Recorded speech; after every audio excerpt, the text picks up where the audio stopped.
तो मुअद्दबाना गुजारिश है कि मैं एक गरीब फैमिली से ताल्लुक़ रखता हूँ और मेरे घर वालों की यह हालत है कि अभी मेरा फ़ीस अदा नहीं कर सकते, क्योंकि घर की हालत बहुत ही ख़राब है।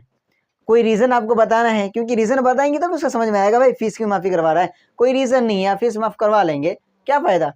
पूरा पैसा तो आप गार्जियन से लेके खा लेंगे, यही ना। आप पैसा ले लेंगे गार्जियन से और जाके उड़ा देंगे।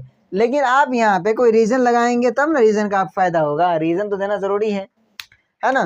तो मेरे घर की हालत बहुत ही ख़राब है, इसलिए मैं फ़ीस अदा नहीं कर सकता। मैं ऐसे लिखा हूँ, आप लोग कुछ और तरीके से अपने हिसाब से भी लिख सकते हैं, ज़रूरी नहीं कि आप यही लिखिए। मैं आपको एक मतलब कि ये समझिए कि स्ट्रक्चर दे रहा हूँ कि आप इस तरह से लिख सकते हैं, ठीक है। और 5वां मतलब ये है कि ये भी है, मेहरबानी फरमाकर इस माह की फ़ीस माफ़ की जाए।